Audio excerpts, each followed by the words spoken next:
Si a la hora de buscar una nueva oficina o renovar su flota de vehículos valora entre comprar o alquilar, ¿por qué no hacerlo cuando necesita un ejecutivo? Porque a lo largo de la vida de su empresa puede necesitar del mejor ejecutivo durante un tiempo determinado. VMV Consulting pone a su disposición ejecutivos con más de 20 años de experiencia en entornos nacionales e internacionales. Una circunstancia temporal no puede convertirse en un gasto fijo. VMV Consulting. Conózcanos en www.alquilerejecutivos.com. www.alquilerejecutivos.com.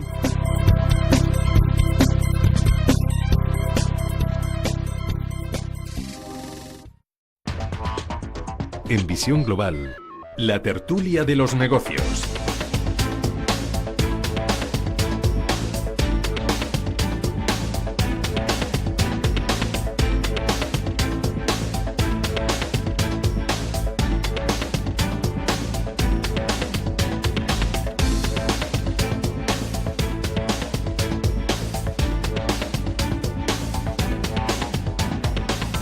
Bueno, después de la información, el análisis, llega la opinión y la reflexión a la tertulia de Visión Global esta noche con Antonio España en los estudios centrales de Radio Intereconomía. Antonio, muy buenas noches. ¿Qué tal? Muy buenas noches. Antonio España es colaborador de Visión Global y del Confidencial, y Vicente Montañez en la capital del Turia, en Valencia. Vicente, muy buenas noches también. Muy buenas noches. Socio director en VMV Consulting y en alquilerejecutivos.com.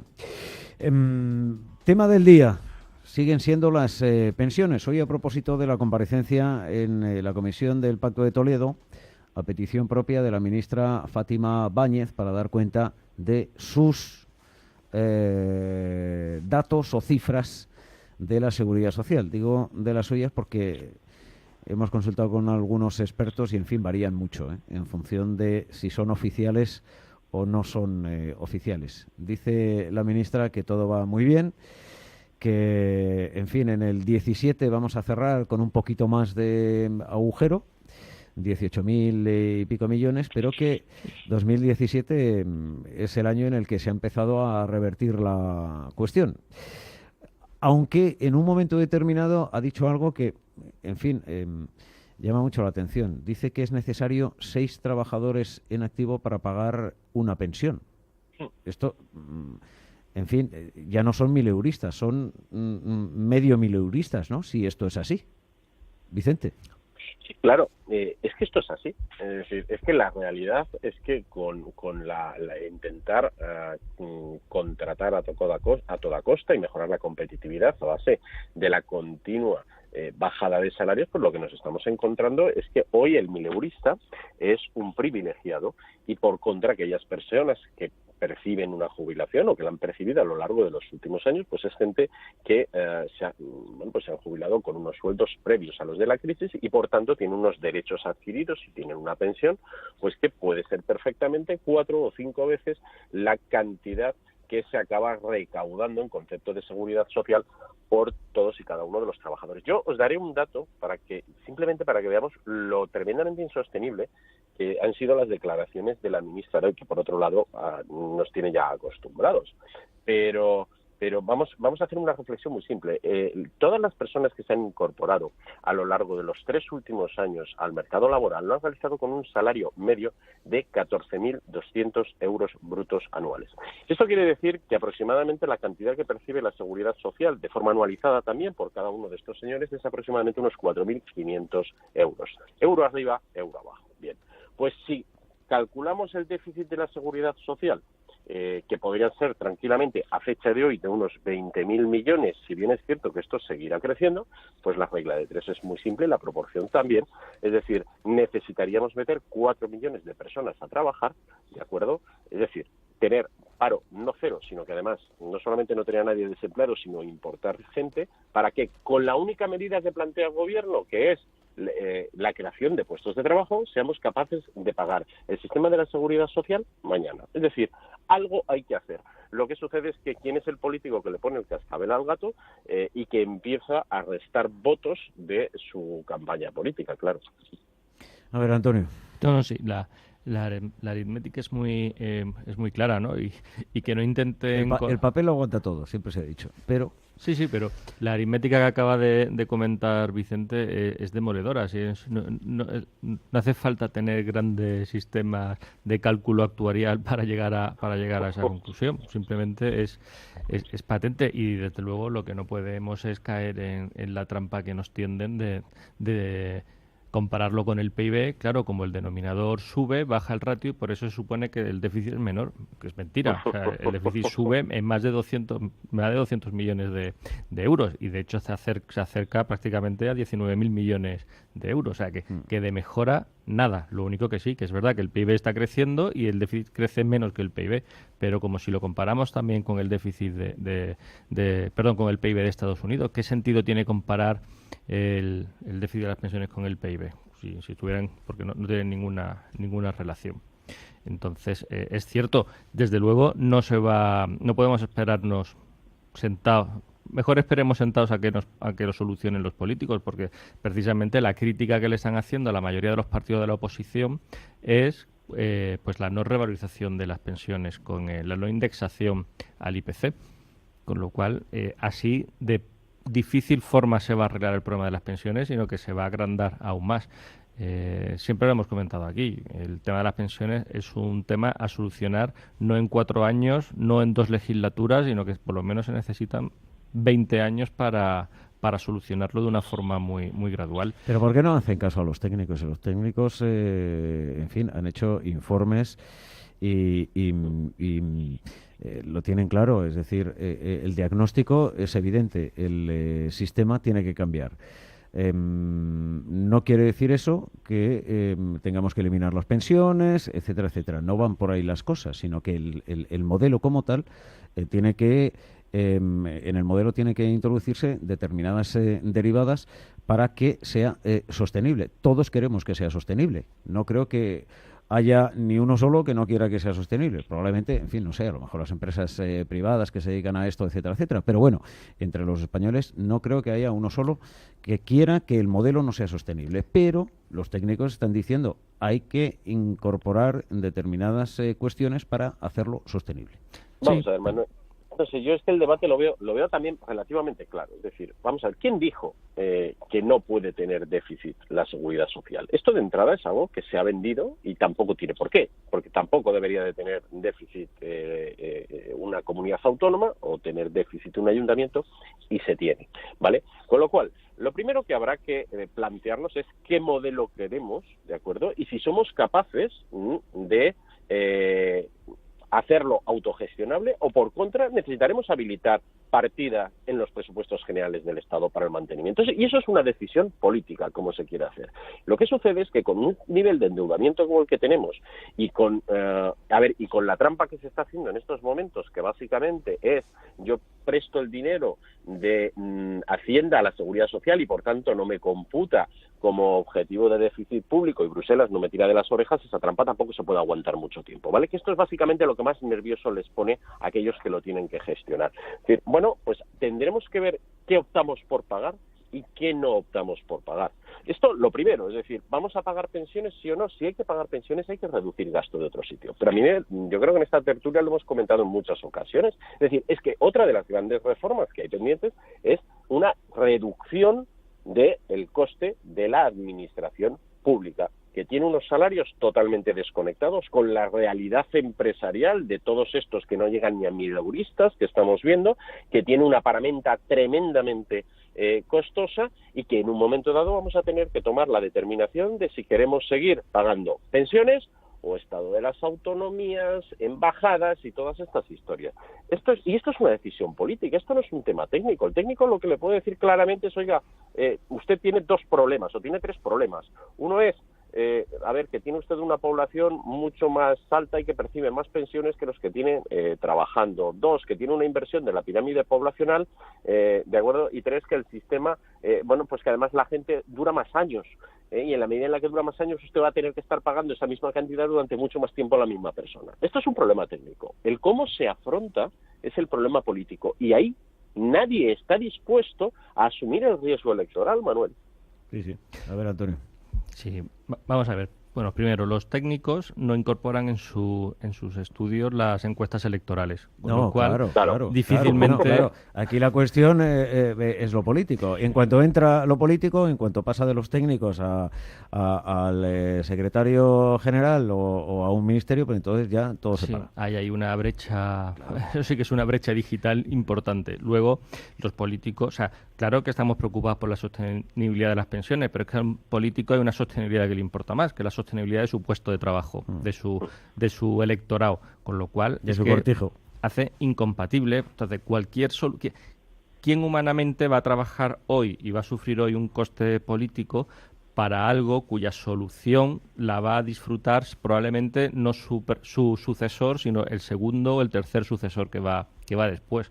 Entonces, mientras esto no cambie en la mentalidad de los propios políticos, no va a cambiar nada. Y luego, con respecto, decía Vicente, el déficit. Hombre, déficit, lo suyo es que las cuentas estén cuadradas. Siempre, puntualmente o durante un periodo, se puede incurrir en déficit. Y precisamente para eso estaba el fondo de las pensiones, como colchón. En la época de bonanza se va generando un colchón para luego, cuando llega un ciclo de crisis, de recesión, pues se va tirando. No es malo consumir el fondo de las pensiones, porque para eso está. El fondo de las pensiones no está para tenerlo ahí para toda la vida, está para que sirva de colchón, y ha servido muy bien de colchón durante un tiempo. ¿Qué pasa? Que durante el tiempo que se ha estado drenando ese fondo, pues no se ha puesto ninguna medida ni se ha empezado a hacer nada para solucionarlo, con lo cual nos hemos quedado sin el colchón y sin solución, sin las dos cosas. Soluciones, yo creo, o sea, que ya es momento de que empecemos a debatir sobre un sistema como mínimo mixto. Ya saben que hay dos sistemas de las pensiones. Están los sistemas de reparto, que es el que tenemos ahora mismo, que básicamente los que contribuyen hoy son los que pagan las pensiones hoy, y un sistema de capitalización, que cada cual va con sus contribuciones, va generando una mochila, un fondo que cuando llega que ese fondo convenientemente invertido, cuando llega a su jubilación, pues tira de él para pagar su propia pensión. Y probablemente no podamos ir de la noche a la mañana, que ese sería el sistema más parecido al que se utiliza en Chile. O sea, no podemos pasar de la noche a la mañana de un sistema de reparto a un sistema de capitalización, porque claro, todo el mundo que ha vivido el sistema de reparto y no ha empezado a cotizar se encontraría desnudo, ¿no? Entonces hace falta un sistema probablemente mixto y de una implantación muy gradual para reducir al mínimo el sufrimiento, pero hay que sentar esa base del juego y esa planificación, y por eso digo que eso tardará por lo menos 20 años. No hay que olvidar, un instante, Vicente, porque además nos vamos a ir a desconexión, que quien lleva 40 años cotizando a la Seguridad Social, es verdad que estamos en un modelo de reparto, pero quien lleva 40 años y está a punto de jubilarse y ahora le dicen, oiga usted, lleva 40 años cotizando, pero en este momento va a tener que cobrar menos, pues a ver, que el sistema de reparto está fenomenal, pero oiga, llevo 40 años trabajando y ahora que me jubilo, como los contratos de trabajo son de menor cuantía, como hay menos gente trabajando, como el modelo no se ha modificado, etcétera, etcétera, resulta que quien lo sufro soy yo. Claro, pues por eso se ha engañado a la gente en ese sentido, haciéndole creer que tenía unos derechos adquiridos cuando era mentira. Sus derechos han sido siempre contingentes a la decisión del político de turno, que mañana prolonga la edad de jubilación de los 65 a los 67, que pasado le pone un tope y ya no indexa las pensiones al IPC o las reduce o... Sí. Bueno, hacemos una brevísima pausa y continuamos aquí en la tertulia con este asunto. En Radio Intereconomía, Visión Global.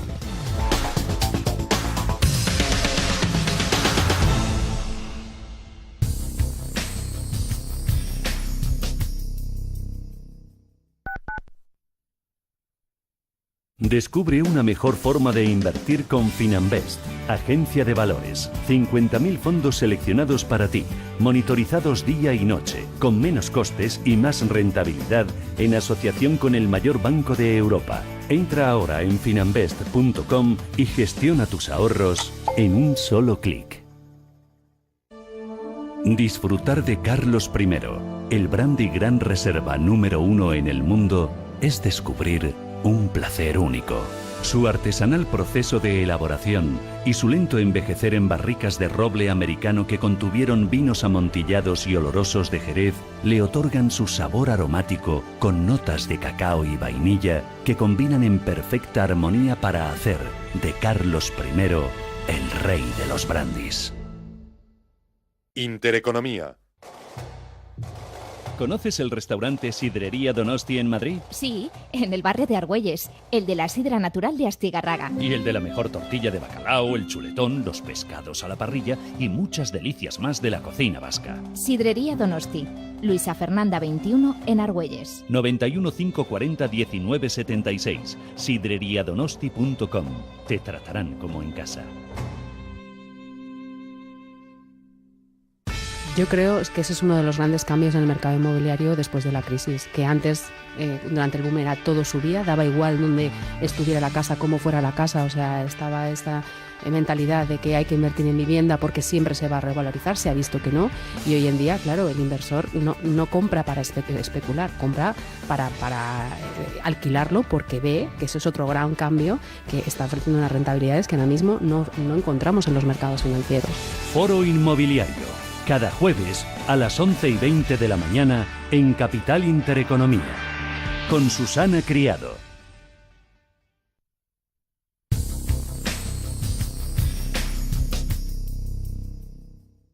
Radio Intereconomía. En cada momento la información económica y bursátil que le interesa. En todo momento la información general que necesita. En Radio Intereconomía, Visión Global, con Manuel Tortajada.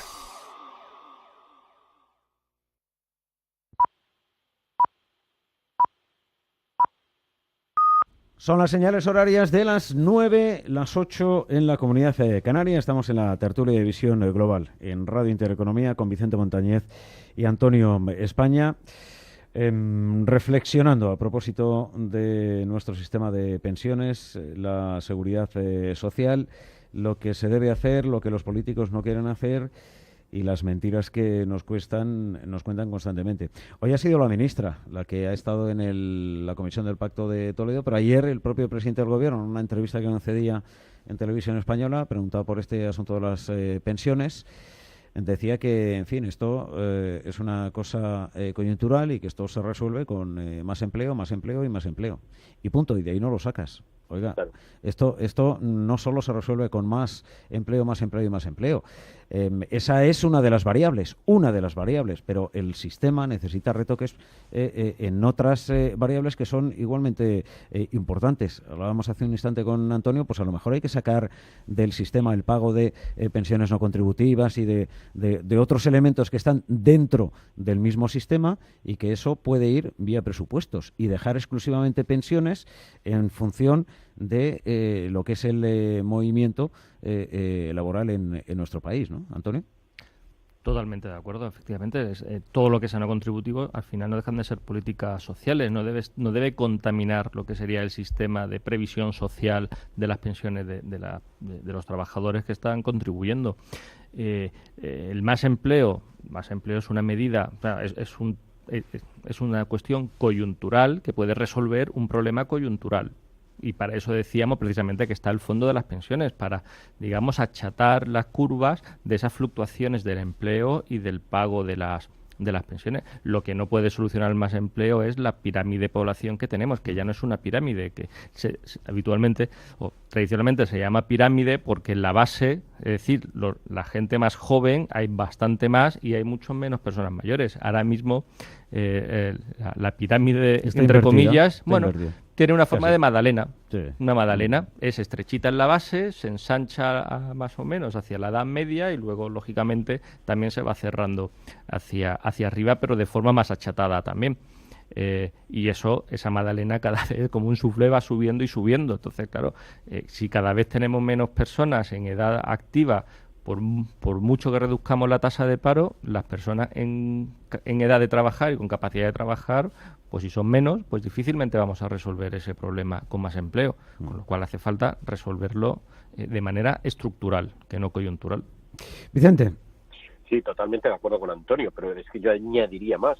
y es que no pensemos en que la situación va a seguir como hasta ahora. Es decir, lo primero que tenemos que ver es qué ha cambiado del año 2007 a este año, y lo que ha cambiado es un mercado laboral que ha tirado los salarios a la baja, y eso es lo que hace que en su día hubiera una hucha y que ahora sigamos sin posibilidad de volver a restaurar esa hucha.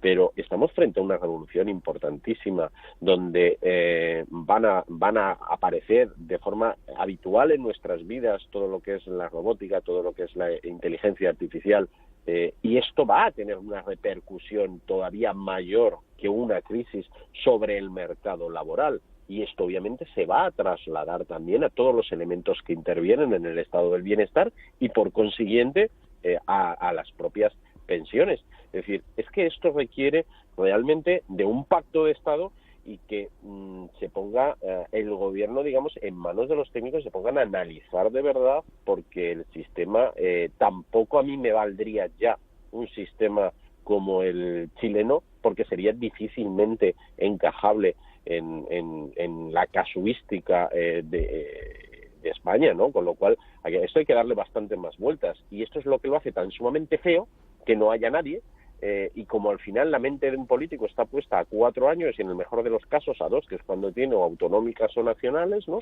Pues así es imposible desde luego acometer un tema que, no nos equivoquemos, que quien lo tome va a tener un coste electoral brutal, porque estamos hablando de 9,5 millones de pensionistas en este país, y que son 9,5 millones de votos, Desde luego. Bueno, hablabas de la robótica, Vicente. Esto me da paso al siguiente tema, lo sucedido en Figueruelas. De repente saltan las alarmas y prácticamente Opel dice que se marcha. Al final entra en negociaciones con los sindicatos y los sindicatos llegan a un acuerdo con la dirección, pero rebajando el sueldo. Es lo que hay, esto o esto, porque, en fin, hay robots que están trabajando ya, haciendo lo que hacen algunos empleados en la factoría de Opel en Figueruelas, en otros países. Allí hacer un coche lo hacen más rentable, vía costes, y esto no es seguramente más que el principio de una tendencia, no solo en este sector, en el del automóvil, sino en otros muchos. Antonio.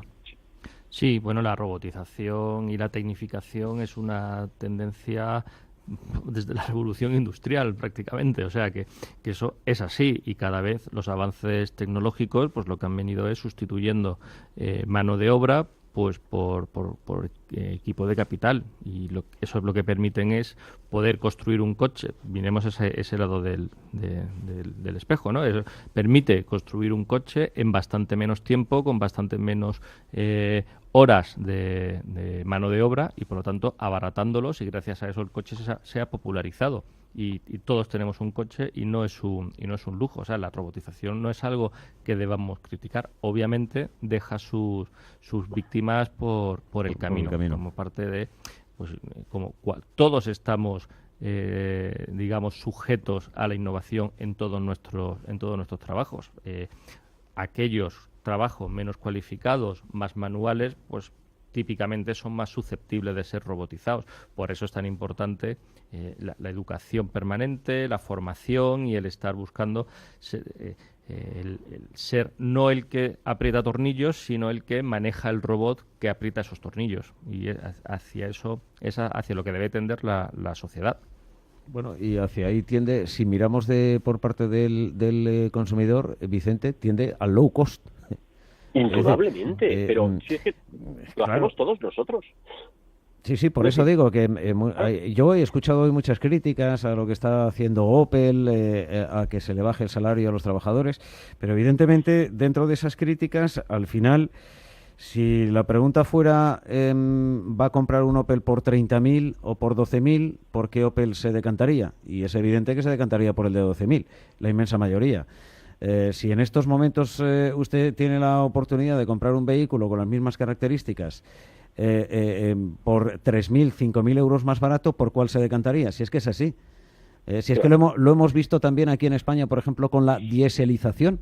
En un momento determinado, España era un país que utilizaba el motor de gasolina. Sí. Se introdujo la dieselización y era más barato y todo el mundo entramos en la dieselización.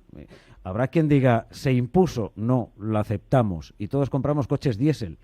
Y seguimos comprando coches diésel, la inmensa mayoría, aunque estemos a favor del medio ambiente, etcétera, etcétera. ¿Por qué? Porque te cuesta más barato el desplazamiento. Si es que esto es así, es la pura contradicción en la que tenemos y en la que estamos. Y mejoraron bastante en prestaciones los motores diésel, porque antiguamente un diésel era bastante castaña, si me permite la expresión, y ahora un diésel, pues compite perfectamente con un coche de gasolina, hasta en ruido. No, pero fíjate, es que yo creo que además es un ejemplo magnífico. Es decir, ¿cuál fue el detonante para que entrara de forma masiva al mercado del diésel? Equiparar el mismo precio con el motor de gasolina. A partir de ahí, bueno, pues luego como tenía menor consumo, todos más o menos fuimos entrando. Primeramente la gente que tenía un mayor kilometraje y luego al final todos. Bien, pero esto lo hacemos en todas y cada una de las facetas, no solamente en los coches, es que esto lo estamos haciendo con nuestras compañías aéreas. Entonces no pretendamos, donde antes pagábamos por un billete para ir a Alemania 500, 600, 700 euros y ahora estamos volando por 60 euros, hombre, no pretenderemos que el señor que recoge las maletas tenga un salario equiparable a cuando nosotros pagábamos 600 euros. Parece bastante obvio que no. Y esto es un poco lo que está sucediendo, es decir, esta globalización lo que nos ha llevado es a una equiparación con el resto del mundo. Y esto a determinados países lo que nos está haciendo es que tengamos que ganar competitividad con esos países, necesariamente en aquellas cosas donde no aportamos un valor añadido, donde no aportamos una innovación, donde no aportamos un elemento diferencial, vía costes.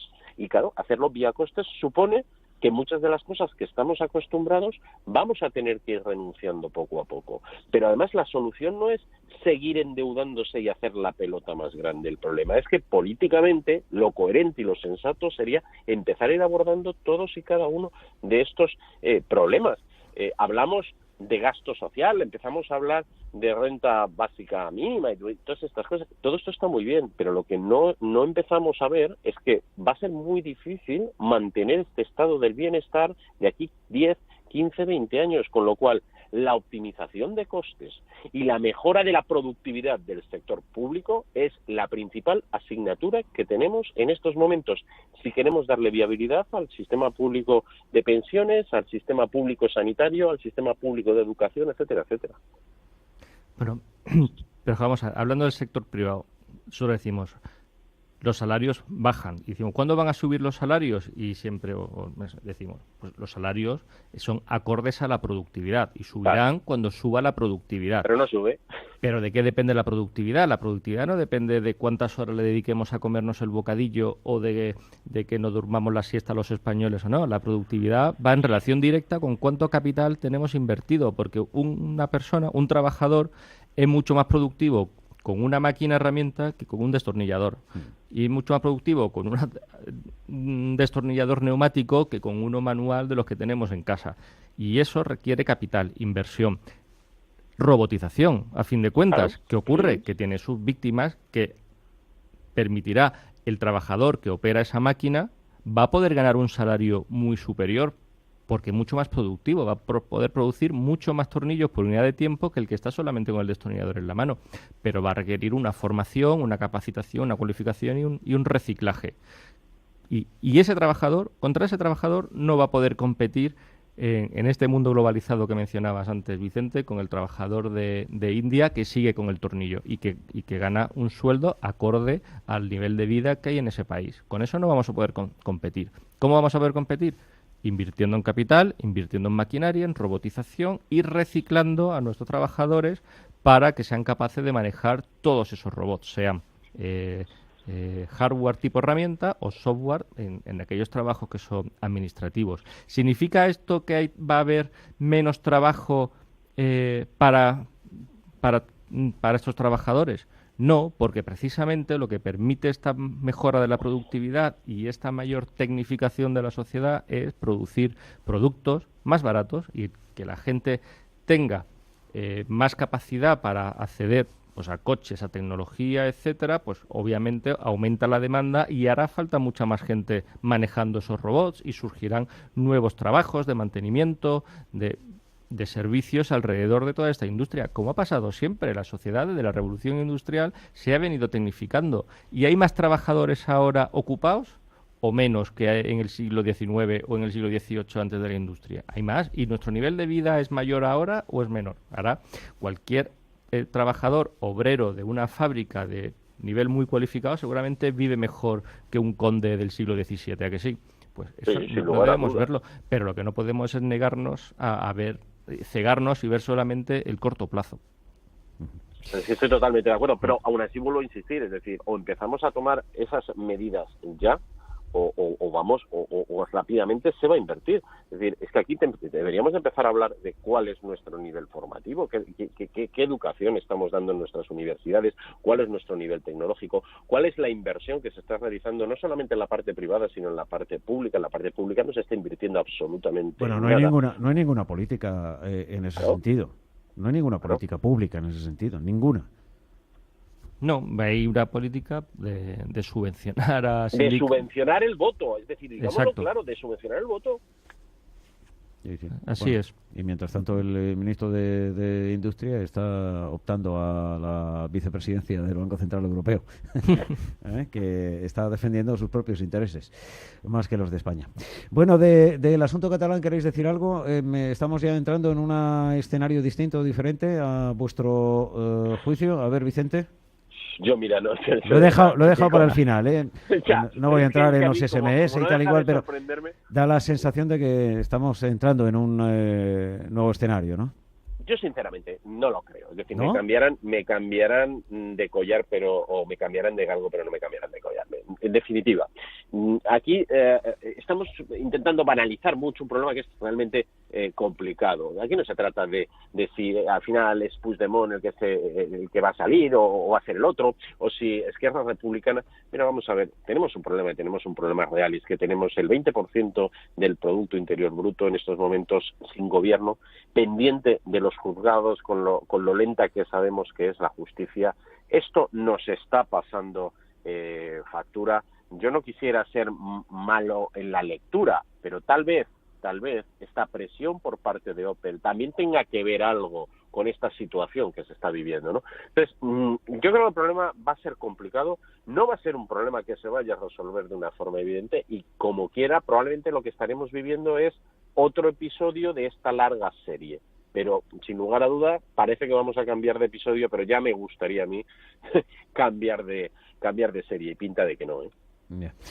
Sí, yo estoy de acuerdo con Vicente. Yo creo que aquí ahora mismo el resultado de estos últimos movimientos es imprevisible. No sabemos al final, porque Puigdemont el propio aunque ha aceptado, ha confirmado esto, pero luego se han hecho referencia a su declaración institucional, a ver si es verdad que se retira, con lo cual sería un descanso para todos. Pues yo no entiendo tampoco el altavoz mediático que se le presta a un prófugo de la justicia, que además no tiene ningún cargo institucional todavía, ni puede tenerlo, porque tiene serias restricciones para ello. Entonces, si quitamos a Puigdemont de la ecuación, algo habremos ganado, pero a partir de ahí no sabemos, porque está todo súper radicalizado. Y ojo, unas nuevas elecciones, el resultado para mí se me antoja bastante impredecible también. Oye, por cierto, Vicente, que estoy leyendo que ahí en Valencia lo que más preocupa a los ciudadanos es la suciedad de Valencia. En una encuesta que se ha hecho por distritos, lo que más preocupa, por encima del paro, etcétera, es la suciedad que hay en es que realmente Valencia. la situación que vive Valencia, yo no sé si alguno de vosotros habéis tenido la ocasión de venir, pero realmente en cuanto uno sale de las zonas más o menos concurridas, el espectáculo a base de ratas, basura almacenada y realmente absoluta falta de mantenimiento y de limpieza es realmente escandaloso, con lo cual es lógico que le esté preocupando mucho a la ciudadanía, porque Valencia, que siempre ha tenido a gala pues era una ciudad bastante limpia y una ciudad atractiva, y que además tiene una componente, la propia ciudad, de peso específico del turismo, pues está hecha unos zorros. Y es que al final parece ser que en el ayuntamiento se destinan más recursos probablemente a apoyar pues todo este tipo de iniciativas culturales más afines a la CUP o incluso procesiones de reinas magas y cosas de este estilo, más en definitiva que lo que son los propios servicios de limpieza. Insisto, la ciudad está realmente para preocuparse. Sí, te digo que esta encuesta, sí, y es una encuesta del propio ayuntamiento, distrito por distrito, el principal problema, la limpieza. Pues ¿sabes dónde ha pillado a la concejal de limpieza responsable del área, Pilar Soriano, esta encuesta, los resultados de esta encuesta? No, sorpréndeme, no lo sé, de verdad. En la joyería Tiffany de Nueva York, donde está disfrutando de unos días de vacaciones. La Podemita en la joyería Tiffany. Hombre, tienen derecho de ir donde cada uno donde quiera, Oye, yo respeto que efectivamente, yo respeto que cada uno vaya donde quiera ir, pero yo no. ¿Quién le gusta a los defensores de la gente ser casta, cuando tiene la primera ocasión? Fíjate qué barbaridad. Pues en la joyería Tiffany le ha pillado el resultado de la encuesta en la que sus vecinos consideran que la limpieza es el mayor problema en estos momentos en Valencia. Querido Vicente, cuídate mucho, un abrazo muy fuerte. Vosotros también, un fuerte abrazo a los dos. Hasta la próxima semana. Socio y director en VMV Consulting y en alquilerejecutivos.com. Antonio España, un placer también, buena semana. Un placer, buenas noches. Colaborador del Confidencial en su blog. Tienen ocasión de, en fin, leer y analizar cuestiones de actualidad muy interesantes. Gracias, Antonio. Visión Global, con Manuel Tortajada.